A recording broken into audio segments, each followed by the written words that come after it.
Otto, just got up here, so if I sound a little bit croaky in the voice, it's because I'm still having my morning coffee. So I think we're on lesson feedback 24, and I think I had just done to get off on, which means to get sexually excited about.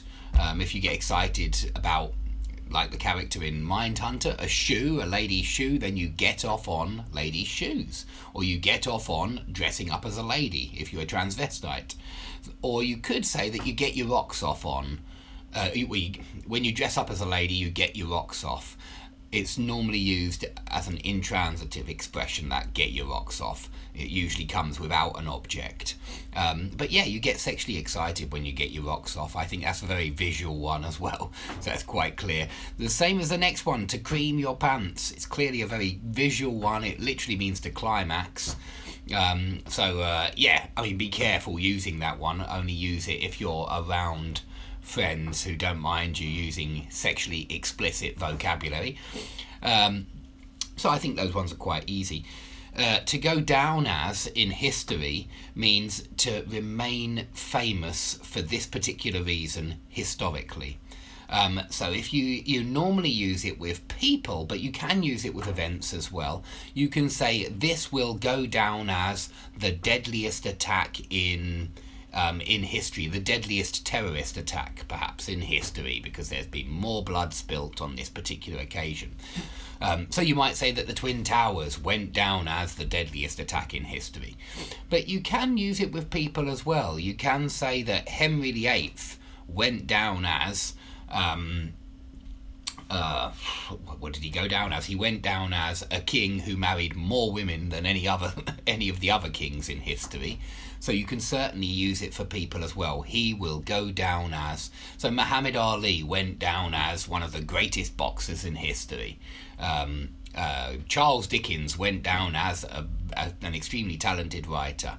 Something like that. When you say go down as, it means he will be remembered for this historically. Or this event will be remembered as historically. So to go down as, it means to remain in memory for this reason. Okay, go down has a second meaning though. If you say the internet went down, or our computer systems went down, or some kind of electrical system went down, a computer can even go down, meaning shut down really. But that's what go down means. It means break down, shut down. When something stops working, it goes down. But it's got to be something electrical, it seems to me, if it's going to go down. It's got to be something which normally works when it's fired up, when it's got electricity running through it, when it's charged up, and then when it goes down there's no electricity running through it at all. But things can also go down well or go down badly, and this means take place well or take place badly. So you might say, unfortunately, my kids, I think they're doing a nativity play today. I think they are. I'm not going, being honest. My mum's going and my wife are going. And I hope that the performance goes down well, that the parents are happy with it, that they clap at the end of it, and maybe they even give a standing ovation. I think they'll all be standing anyway. But if things go down well, then they pass well or pass badly. They take place well or take place badly. So it's another one well worth remembering. Okay, if you pull something off, you do it successfully. So if you say, maybe I'm playing football and I see that we're playing a very difficult team, and I think, I don't know if we're going to be able to pull it off. And I mean win the match, if I say pull it off like that. Now, of course, it's different if you say pull someone off, which seems to be there, but I haven't given you an example, because pull someone off, to me, it sounds like wank someone off. And so it's a sexual expression. Be careful with it again. But yeah, pull something off normally means so that it takes place successfully, so that it comes off well. Pull off and come off are related. If something comes off well, you pull it off well. And you can even say it went off well, but very similar to went down then, it went down well. That would be the one we'd usually use, in fact. But if you pull something off or something comes off, and notice one's transitive, one's intransitive, did you pull it off, or did it come off well? So they are used differently grammatically. Next one reminds us that butt is American for bottom and bum is British for bottom. They are different, certainly. In America, they say bum like tramp. So a bum is a tramp, but they also say bum like pinch, like steal, like can I have. So I told you about can I bum a fag. In Canada, it means the same as in Britain, which means can I take a cigarette, because a fag is a cigarette and bum is take or pinch. But in America, to bum someone means to have anal sex, and so a fag is very often a tramp. No, sorry, what am I saying? A fag is a queer guy, a gay guy. And so if you want to bum a fag, it means something very different in America than it does in Canada. Okay, next one is pavement, British English, sidewalk, American English. Please remember that lots of these road terms are different in American and British English, especially roads. So you've got lorry in Britain, truck in America. You've got highway or freeway in America, you've got motorway in Britain. And it's the same for loads of different road expressions, it seems to me, where we use slightly different expressions. Okay, put off can mean at least 3 different things. If you put the meeting off, it means make it later, delay the meeting because you're not able to do it at the pre-arranged time. But it can also mean distract someone. So if you're doing an exam and somebody's listening to music next to you, it can put you off. The music can put you off. The music can distract you. And make it harder to complete the test, so that you so that it comes off well, yeah. So that you pull it off and get the top mark. But there is a third meaning of put off, which isn't exactly distract. It means to cause someone to dislike or to stop someone from liking, more precisely. So let me think. How could we say this? How could I explain this? I put here, the smell puts me off eating seafood. So the smell of seafood puts me off eating it. I don't like the smell of seafood and it puts me off eating it. But there are many ways that we could do this, that we could use this expression. So perhaps I have a really bad experience at a restaurant and it puts me off going back. Naturally, it stops you from liking that restaurant, so it puts you off going back. So put someone off plus gerund, it's really quite common. How else? I want to just give you one more example. So maybe you went on holiday to Mallorca and you had a really bad experience, and that experience puts you off returning. Yeah, it stops you from returning, it prevents you from returning because you stopped liking it after that experience. Okay? Maybe you have one day you eat too much chocolate, and you eat so much chocolate that it puts you off eating any more chocolate. It stops you from going back and doing it again, because you remember, you have that bad memory of how disgusting it was, or how sick you felt, how much you wanted to throw up when you ate that many. Okay, let's keep going. To go without, or to do without, or to live without. It's not written here, but it's another one which comes up in that group.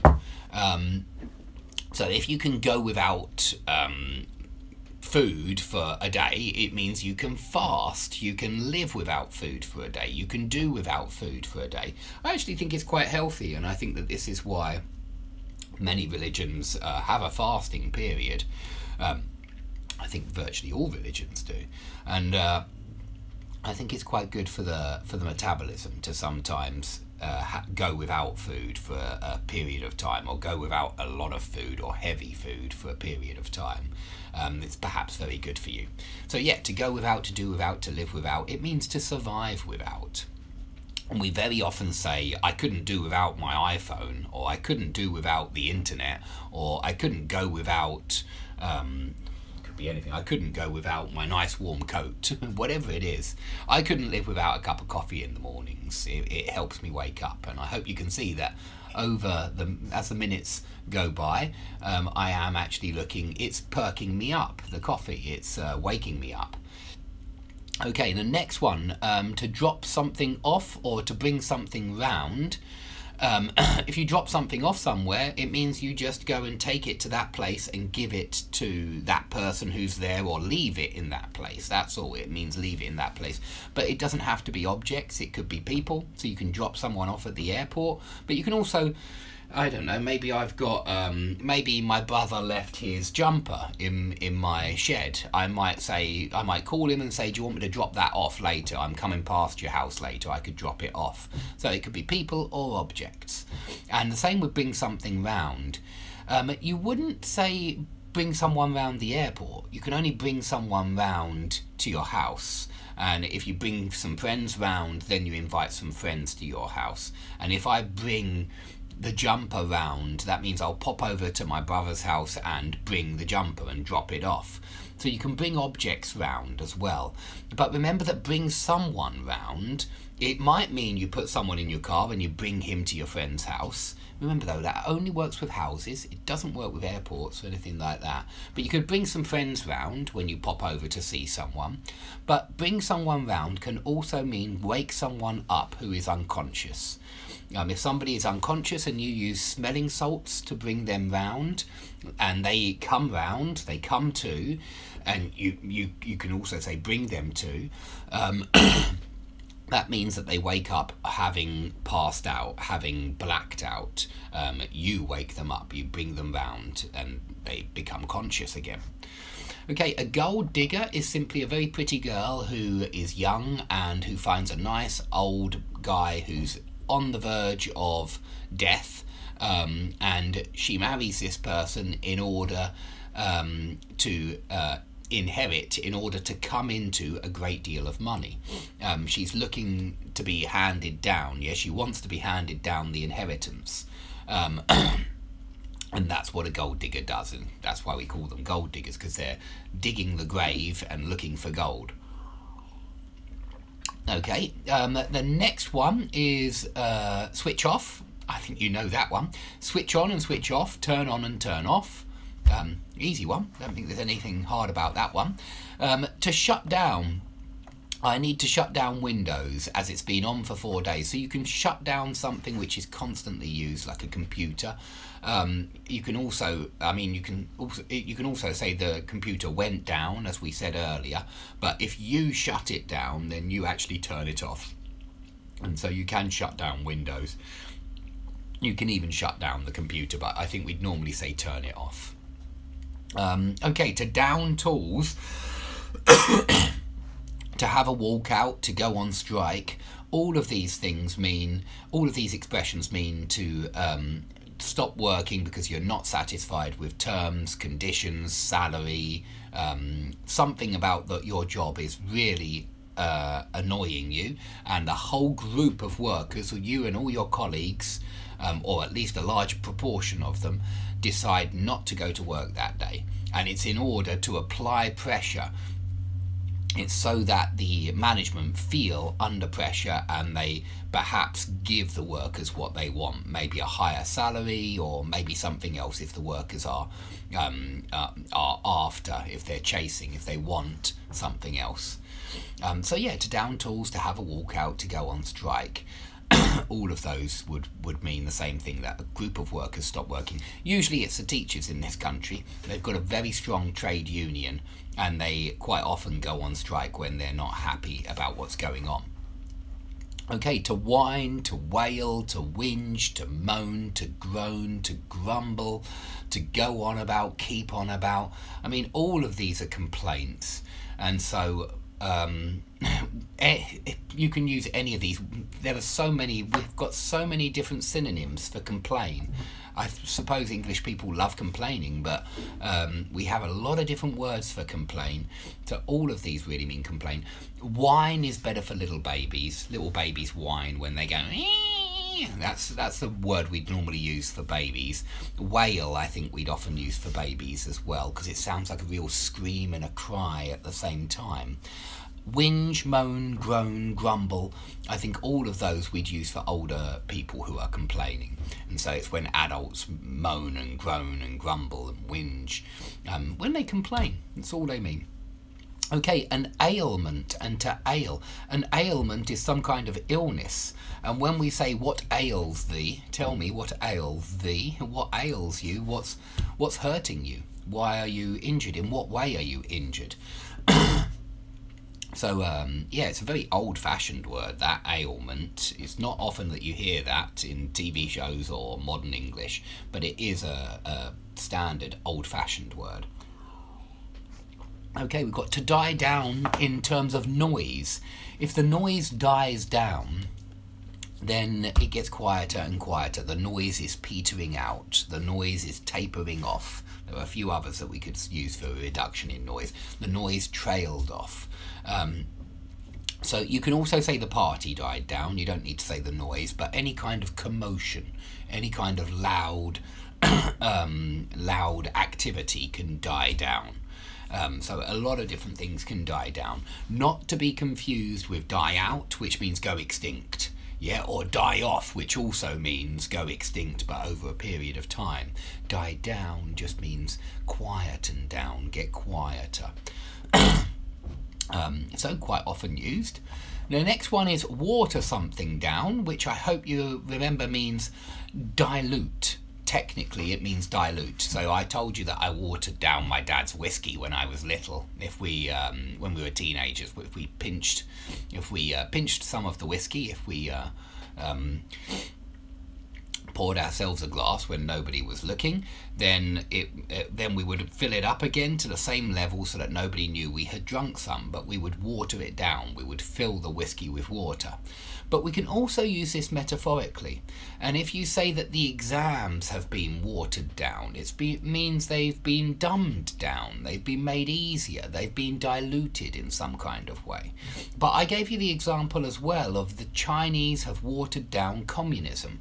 And what I mean is it's not actually communism what they've got. They've got loads of private business over there. They've got loads of private property as well, which is hardly communism. And so you can say the Chinese have watered down the idea of communism. They've made them less extreme and made them more dilute. So not exactly the principles that started in communist ideas, communist ideology. Okay, to come in handy. If something comes in handy, it means that it will be useful. It will be useful, or it is useful in the present or in the future.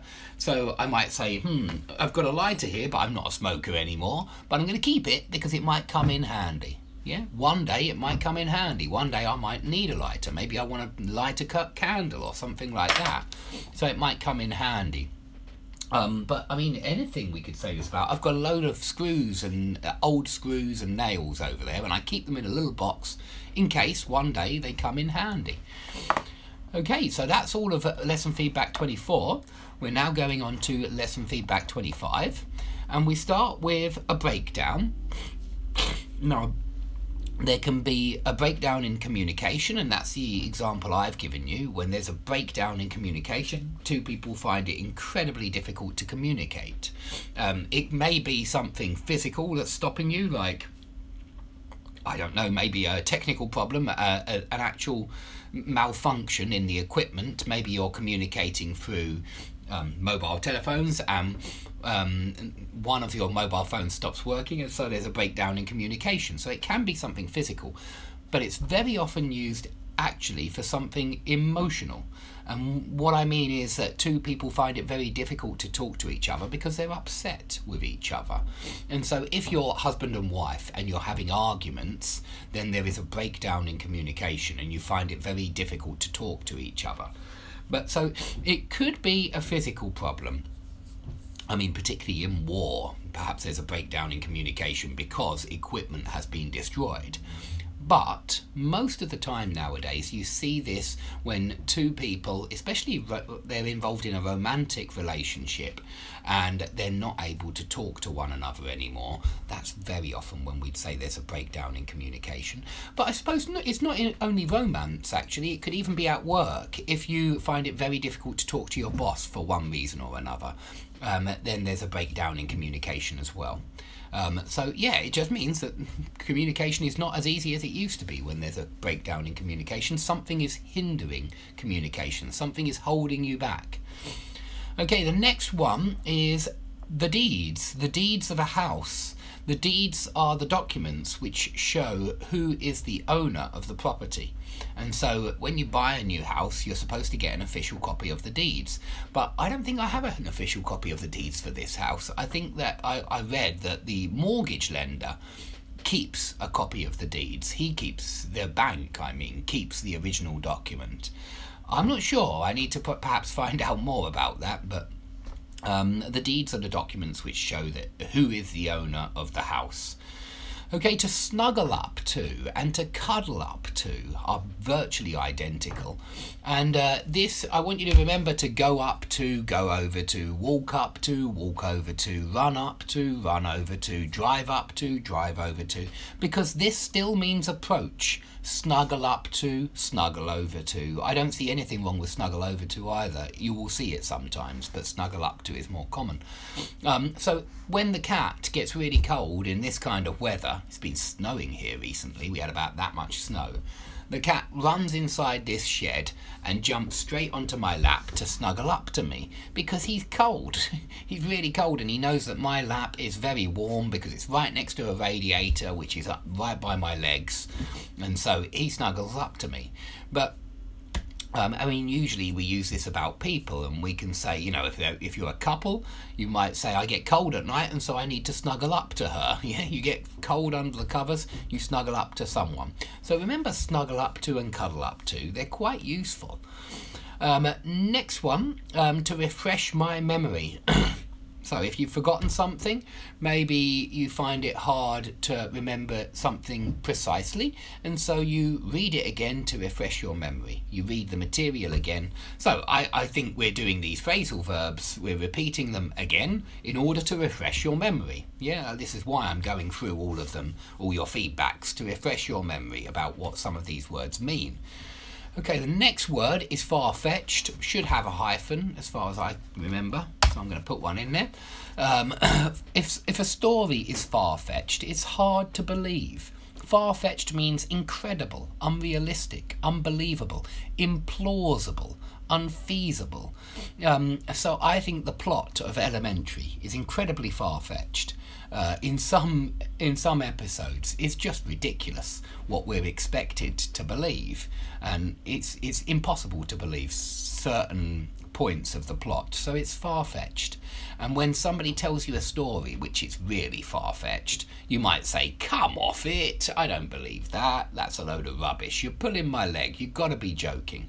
Yeah, something like that, when somebody tells you a far-fetched story. If somebody says, I saw an alien spaceship last night, that sounds a little bit far-fetched, it's hard to believe. Okay, the next one is Stockholm Syndrome, and I've spelt it wrong on your feedback, sorry, syndrome.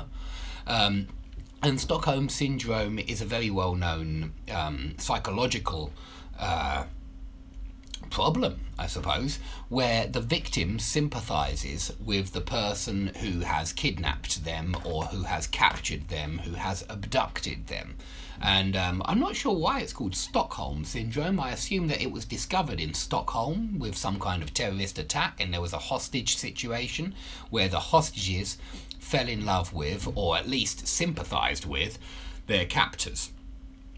So it's very often used now for any time when the victim sympathises with the person who is mean to them or has captured them or has trapped them. That would be Stockholm Syndrome, when you feel sorry for your captor. Okay, a know-it-all is somebody who knows everything, and It's not a positive thing, this. It's somebody who thinks they know everything and somebody who likes to tell you that they know everything.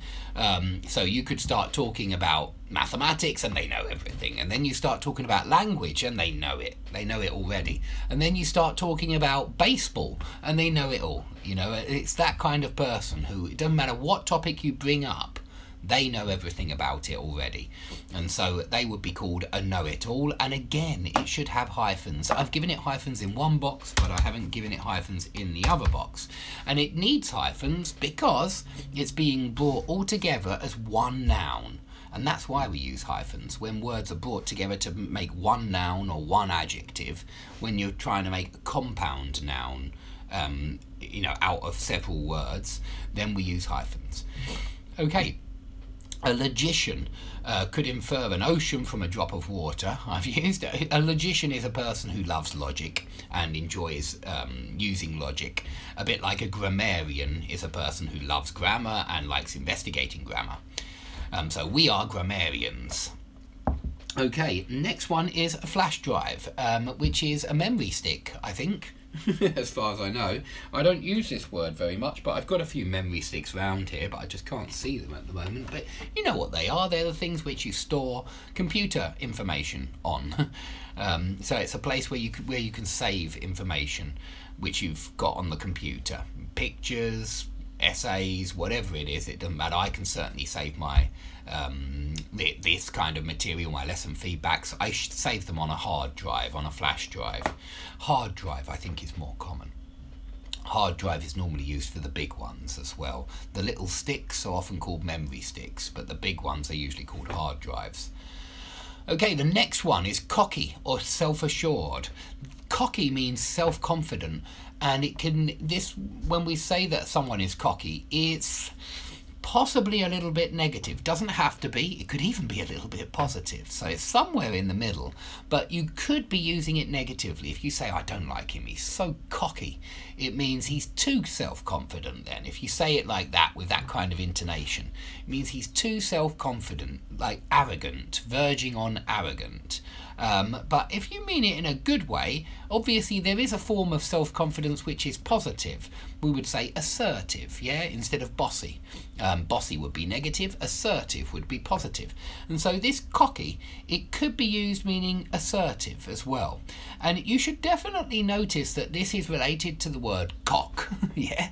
And cock is a male hen, isn't it? It's a male bird, but it's a very cocky animal, very confident animal. And the idea is also that men are quite confident if they're cocky. So it is related to that word, but the idea is confidence. That's what you mean. When somebody is cocky, they are self-confident, self-assured. Okay, the next word is nattering. Nattering is like idle chit-chat. Nattering is like nonsense, but it's noise. It's always the noise of somebody talking, because to natter is like to chatter.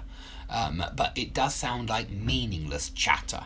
It does sound like idle chit-chat, nattering. So Watson's nattering was a distraction. It was putting Sherlock off from solving the case. Yeah, he wasn't able to solve the case because of her nattering. So nattering is something quite negative, and it's like meaningless gobbledygook. It's got the idea is that there's not much substance there. It doesn't mean much. It's just endless nattering. White noise is what you see on TV when there's no channel tuned in. So it's when you see that black and white and grey screen and it's just like... That's white noise. That sound is white noise. Okay, to plead. To plead can mean to beg. If you beg and plead for someone to give you some money, then you're pleading for money. You're begging for money. So it can mean that. But in a court of law, and I know now you're a lawyer, so you're very familiar with a court of law. In a court of law, you can plead guilty or not guilty. Now, if you plead guilty, the court case will be much shorter and you'll be perhaps convicted and sent to prison, sentenced.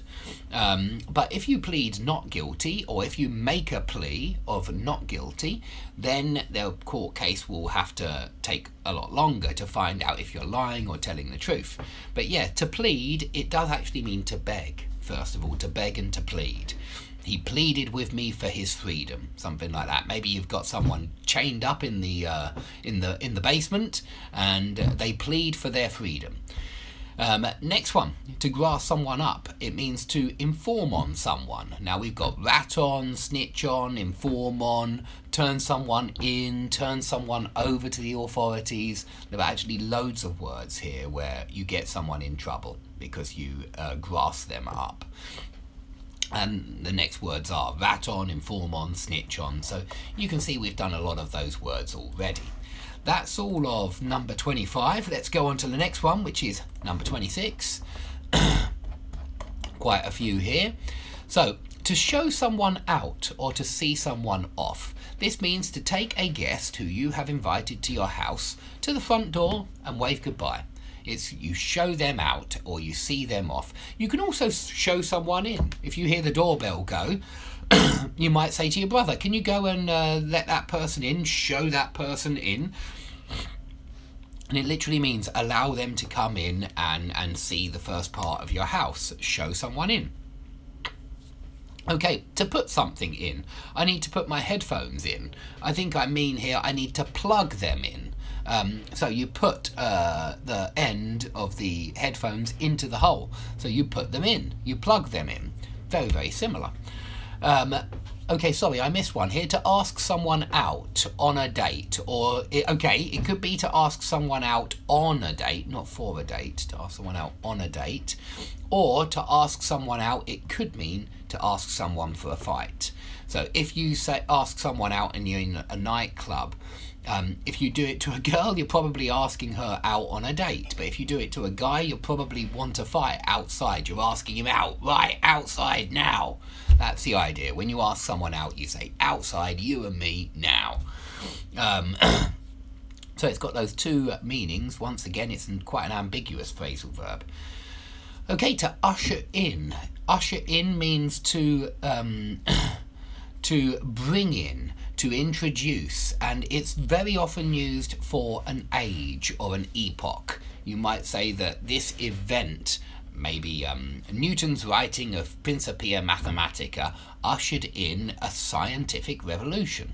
It ushered in a new age, a new understanding of mechanics. Yeah, his book Principia ushered in a new understanding of mechanics.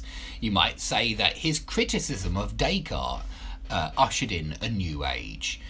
So it's very often when you want to say this introduced a new epoch, a new age. I gave you the example, the crisis has ushered in an age of uncertainty. So it's another way you might say it.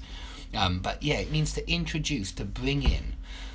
You might say the new tax laws have ushered in a new age of what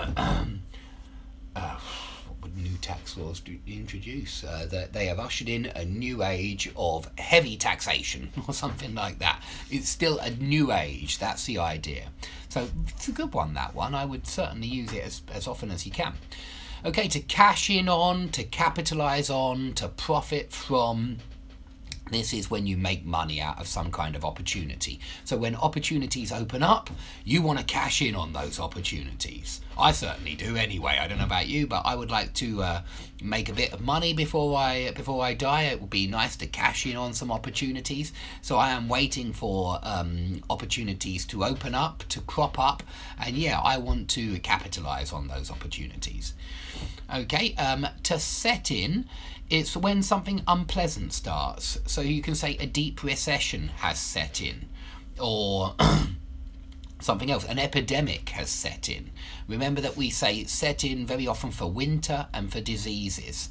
And if you make a noun out of to set in, you need to say the onset. Very illogical, but the onset of winter, or the onset of the disease, or the onset of the recession, something like that, meaning the beginning. Inset is different. Inset means, if you say there is a small map, inset, it means put in the same document or the same web page, inbuilt, put within. This is what inset means. It's quite rare, but you do see it sometimes mean put within, included within. That's what inset would mean. Okay, a range of goods and services is simply a selection of goods and services. It's if you have a range of ages of students, that means there are a number of different ages. And if you have a range of materials for students, you probably have pre-intermediate, upper intermediate, intermediate. You have a range of levels then. Yeah, so range is quite an easy one, I think. But you can go to the shooting range as well, which is where you practice shooting. That would be a range as well, a shooting range. But normally it's used like there were a range of ages at the party, or there were a range of chocolate cakes in the sweet shop. Okay, to factor in means to take into account. And these are almost complete synonyms. If you say, I don't think you've factored in the total cost of the project, it means I don't think you've included the total cost of the project. I don't think you've taken into account the total cost. Yeah, so normally it's not the total that you haven't factored in, it's normally one little cost that you haven't factored in, so the total is wrong. So you might say, oh, but you haven't factored in the plane tickets. Yeah, and this big trip you're doing, you've worked out everything else, you've got the total cost, but you've forgotten to include the plane tickets. You've forgotten to factor in the plane tickets. So to take into account.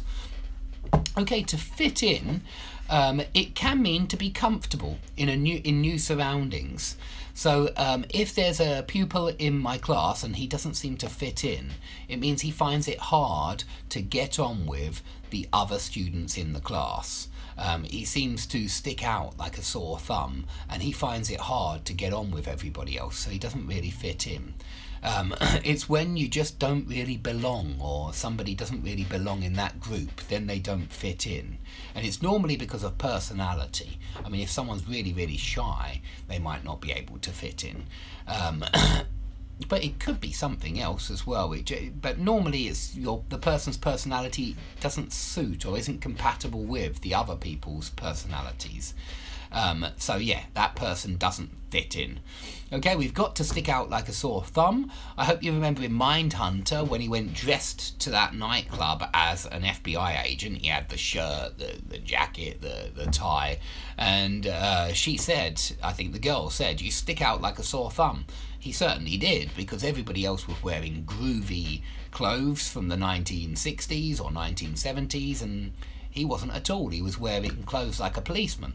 So he stuck out like a sore thumb. He didn't fit in, we can say as well. He didn't look like he blended in with all the other people around him. So remember blend in as well, because it's similar to fit in. And remember settle in as well, because it takes time to settle in. And when you settle in, maybe you move to a new town, when you settle in, you're getting used to everybody around you and you're starting to get on with them. And when you've made loads of friends, you've already settled in and you start to fit in as well. So settle in, fit in, blend in, all three of those are connected and they share a certain meaning that connects them all together.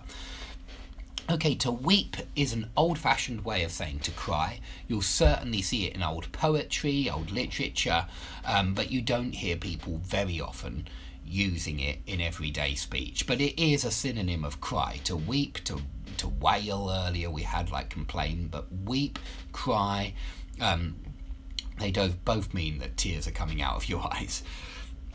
Okay, and trickling down your cheek. Don't forget trickle down for tears as well, or water trickling down the window.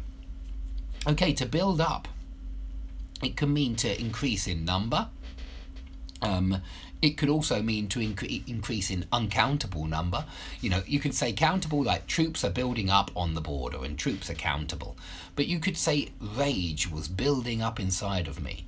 And that means that there was anger building up inside, and you're bottling up this anger, and so you might explode. You need to vent this anger, you need to express this anger, and so yeah, it's not good if anger is building up inside of you. But I'm just using it as an example that it doesn't have to be increase in number, it could be increase in amount as well, uncountable. But if you build up can mean a couple of other things as well. If there's a build up before the Olympics, there always is, it means it's the hype on TV that's getting everybody ready for the Olympics. There's always a build up before the World Cup, so the newspapers always have bits and pieces about the World Cup, and it's to get everybody excited before this sporting event. So it's another meaning of build up. But you can use build up in loads of different ways. You can certainly say cholesterol is building up in his blood vessels, and so then it would be increase in amount. Yeah, cholesterol is uncountable, and it can be used like that as well. So a number, and you could say he's going to the gym to build himself up, meaning to make himself stronger. That's possible too. So build up is very common. Okay, to butt out means to keep your nose out of somebody's business. And you should remember this one in comparison with butt in. Because if you butt in, you interrupt somebody. Yeah, if two people are talking and you just go and butt in, you interrupt them. And so that's not a very polite thing to do. And when somebody says butt out, it means stop interrupting. Keep your nose out of my business. I don't want you to know anything about this. Stop being nosy. Butt out. So it's the opposite of butt in. If you butt in, you interrupt. But if you tell someone to butt out, you tell them not to interrupt and to keep their nose out of your business. Butt out. It's a good one. Okay, to pitch in means to help. You should compare pitch in with go in on, and what was the other one with money? There was pitch. Pitch in means help someone, but chip in, that's it, chip in. If you chip in, you put some money towards something. And so you share the cost of something. So maybe you're going out, you want to buy some pizza, you all decide to go in on the pizza, and you each chip in £5 because the pizza costs £20. Yeah, so you each chip in £5. But this is pitch in, and pitch in is normally used when you've got some kind of project, it's going to take you a long time, and so you get your brother and a few other mates to pitch in, to help. Yeah, if the house is a mess, I might ask, excuse me, got a cold today. So I might ask the children to pitch in, and I mean to help, to join us, to do a little bit of work as well. So maybe Polly will start putting the dishes in the dishwasher, maybe Michael will start picking up some of the toys on the floor and putting them away. Everybody's pitching in to the job of cleaning up the whole house. Okay, next one is to butt in, which means to cut in on someone. There's another one for butt in. I'm sorry for cutting in. I'm sorry for butting in. I didn't mean to cut in on you. Cut in on someone, if you want to say who you were interrupting. Excuse me. If you want to ask someone to move, you can say budge up, budge over, move up, move over. I want to squeeze in, I want to squash in. So budge up or budge over just means move over. But squeeze in, if you've got 4 people on the sofa and you want to sit on the sofa as well, you might say budge up, I want to squeeze in. Okay, it's just used like that, like squeeze yourself into a small position, literally. Okay, a lead-in.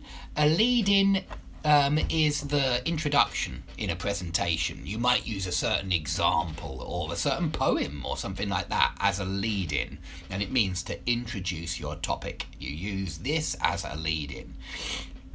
So it's like it's when you want to start a presentation or a speech, you use some particular example or joke or poem or anecdote as a lead-in. Okay, LEDs, light emitting diodes.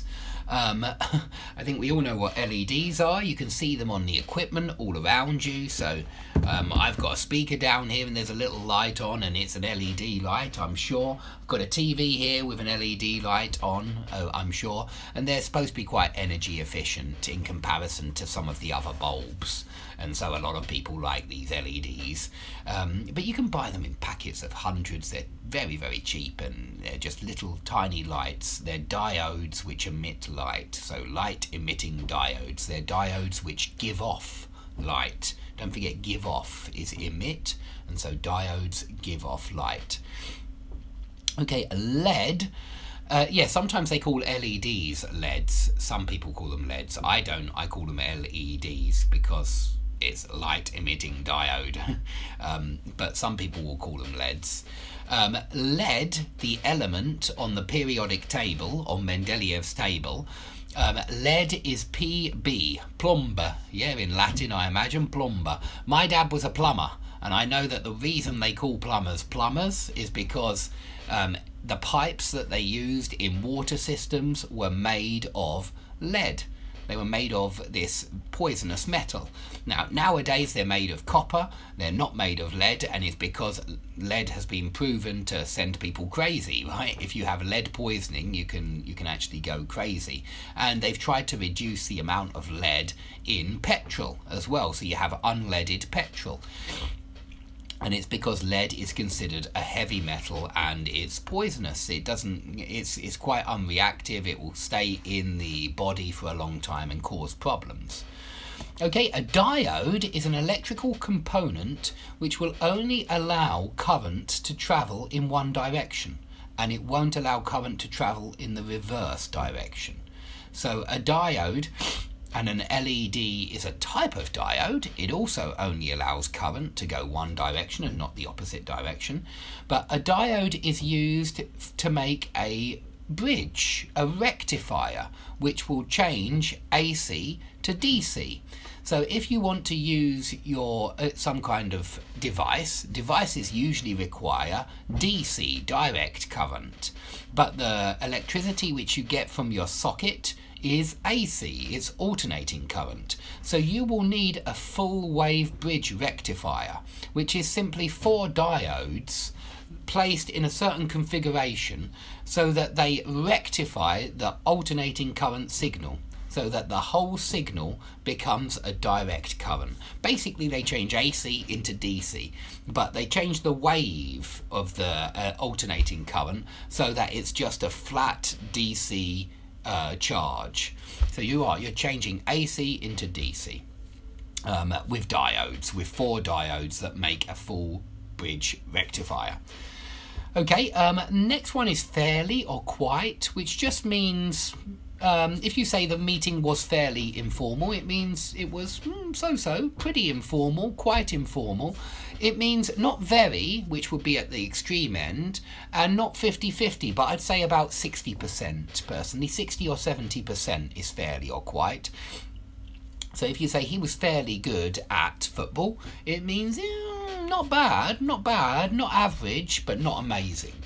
So somewhere in the middle of average and amazing, fantastic, somewhere in the middle of those. Okay, if you fill something in, if you fill in a form, it means you complete the form. Yeah, you write, and fill out is also used. Fill out a form and fill in a form. Ridiculous, they should be opposites, but they're identical. Fill out a form or fill in a form. But if you fill in for someone, it means you take their place. You're substituted for them because they're away, they're sick, they're not up to coming into work today, so you fill in for them, you take their position, you substitute for them.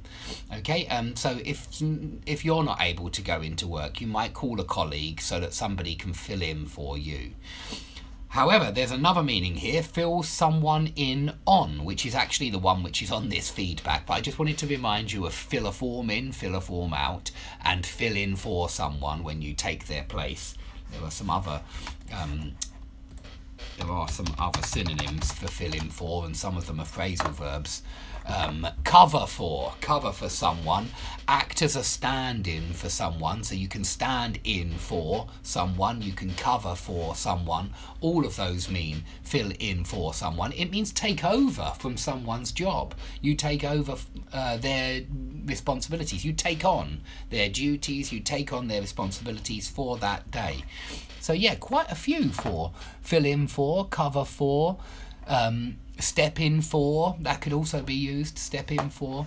So quite a few there. But fill someone in on, when you fill someone in, that means you let them know about information which they've missed.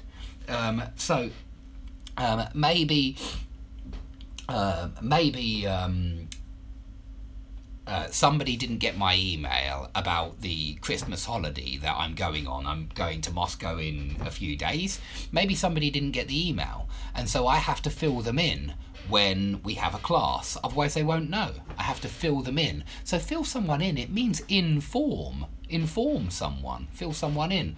Let them know about some information that they've missed. So you don't want them to miss out on the information, and so you fill them in.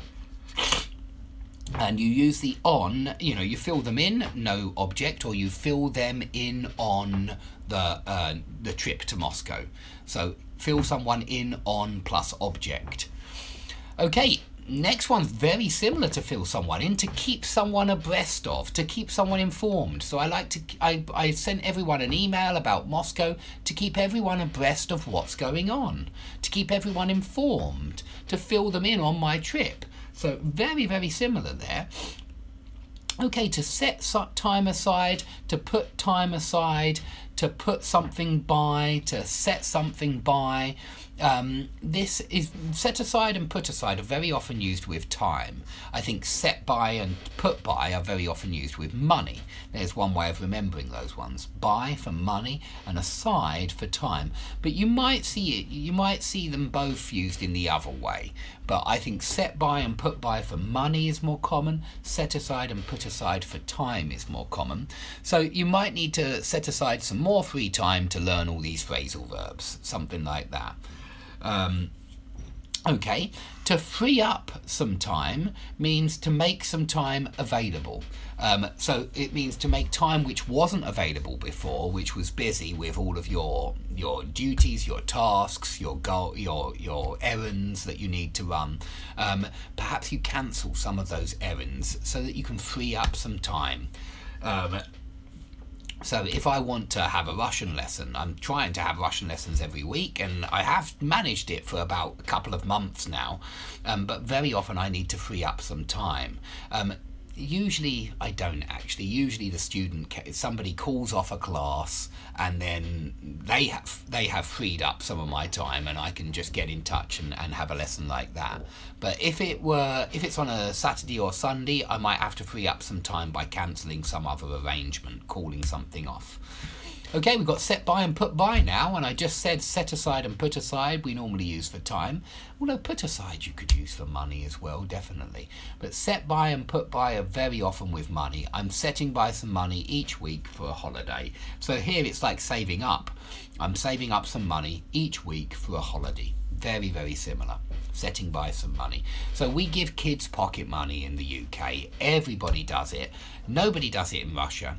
And it's one thing which I talk about with my Russian students, because I think it really shows the difference between British and Russian mentality, especially concerning money. They're on another planet concerning money, in my opinion. And it's considered bad out there giving kids pocket money, whereas here in the UK it's considered bad not giving kids pocket money. And it's because we want kids to understand how to set by money, how to put by money, and why it's good to put by money. We want them to understand from a very young age that sometimes if you put off short-term goals, short-term desires, you might say, like, that sweetie or that packet of crisps, if you put off those short-term desires, you make up for your losses in the long term, yeah, because in the long term you buy a new bike, or you buy a new computer, or you buy a new computer game. And so the idea is that you're teaching them to be mature. You're teaching them to be like an adult, and not just to buy the first thing that you set eyes on. God, that's a good expression, to set eyes on. Lay eyes on as well. We don't want them to buy the first thing they lay eyes on, that they set their eyes on. We want them to be more mature, more sensible, and to think, hang on, that's probably a load of rubbish, that toy. Maybe I should set this money by, or set this money aside. You could do set aside as well. Perhaps I should put this money aside for a few weeks, and then I'll be able to buy something much better. So yeah, I'm a big fan of pocket money. My kids certainly get pocket money. Okay, to wince. To wince is to do this. Like, that's really what it is. It's a grimace. It's a flinch. Flinch is the next one, but slightly different. You normally wince when it's something painful or disgusting. I remember seeing a friend of mine when we were kids, teenagers actually, not kids, but he was about 16 or 17. I remember him jumping on these poles that were holding up the handrail down the cliffs near the seafront, and he was jumping from pole to pole. He was a very sporty guy, and then one pole he slipped and went like that, literally almost castrating himself. I can't put it any other way.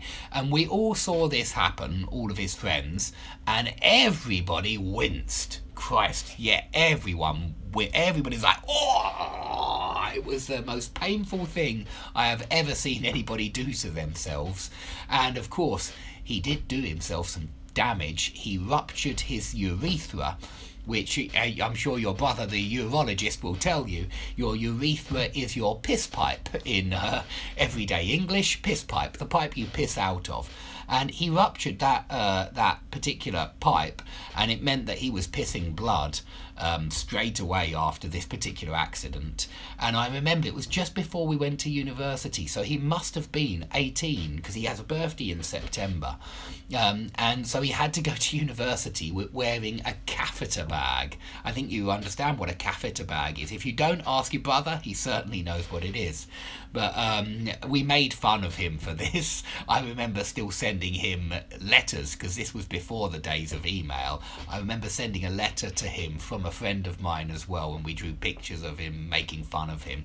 It was very childish, but it was funny. But yeah, we winced when we saw that. You wince when you see something painful usually, and you go, oh, that's nasty, that's horrible. Or maybe something disgusting. Flinch, the next one, is similar kind of gesture or motion, but it's because you're afraid. You flinch when you do that. You go like that, like that. So if somebody puts their hand up to hit you, you might flinch like that. Doesn't look very courageous, doesn't look very brave, but it's an automatic reaction when somebody comes at you, when somebody attacks you, or at least makes out that they're going to attack you. If they make out that they're going to attack you, you flinch quite often. I think my dad, when I was growing up, my dad would very often give me a clip round the ear. I'm not complaining, I'm not whining or grumbling or moaning or groaning about it. It was what he did. Even if my brother and I had done nothing wrong, he would consider it a friendly clip round the ear. And it was like that. And it was really quite hard. And I think it meant that I grew up flinching. I really did flinch a lot of the time because I never knew when to expect the right round the back of my head. And so, yeah, I would often flinch.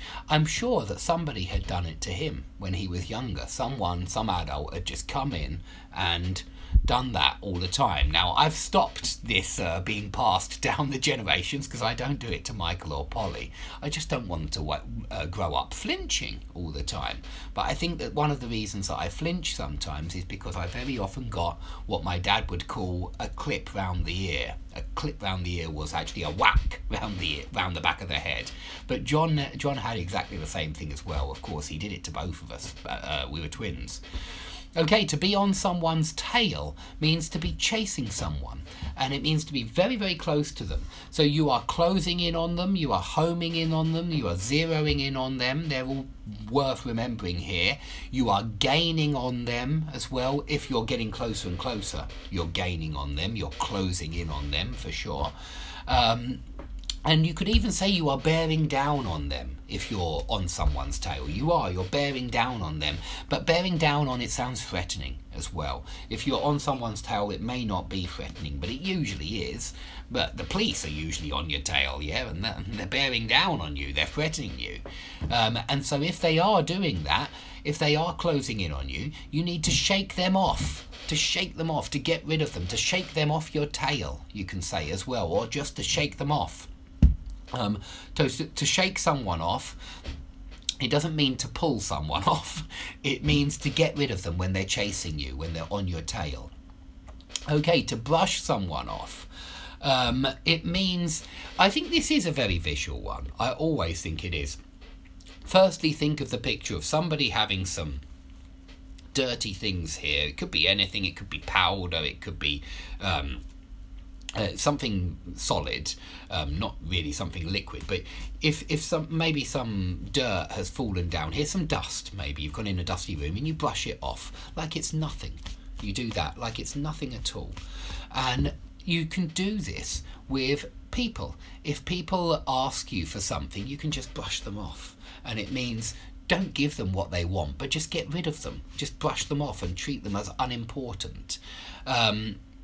So it's very similar to fob someone off here, but brush someone off, it means get rid of someone who's bothering you, who's asking for something, making demands on you, but you don't want to give in to these demands or cave into these demands, and so you just try and get rid of them. But you can also brush off criticism, and so this could be used for people or for things, and then it's when you're treating that criticism as it's nothing, it's water off a duck's back. And this is very similar to shrug off. He just shrugged off the criticism.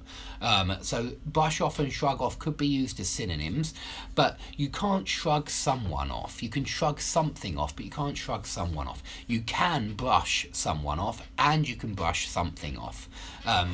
They're hard, these two, because they're not very often, they're not really common, but I would say brush someone off or something off. Let's just quickly see what the dictionary says, because we've only got a few more seconds, but let's have a look. To brush the brush off, brush something off. They've only got brush something off. He brushed off all their criticisms, but I think you can say brush someone off as well.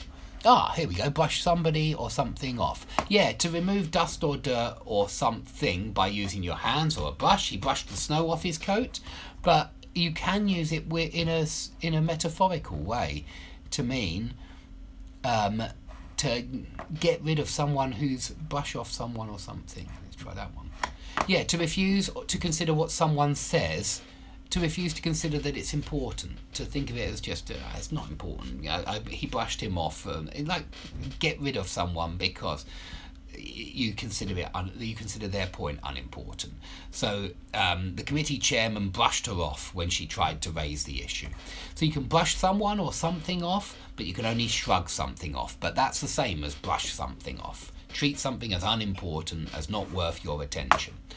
Okay, we'll stop there, but we'll start the next one on lesson feedback 26, and we'll start on water off a duck's back, which should remind you of brush something off, shrug something off. Remember the fob someone off as well, because that's similar. Okay, I'll see you tomorrow at the usual time. Have a great week.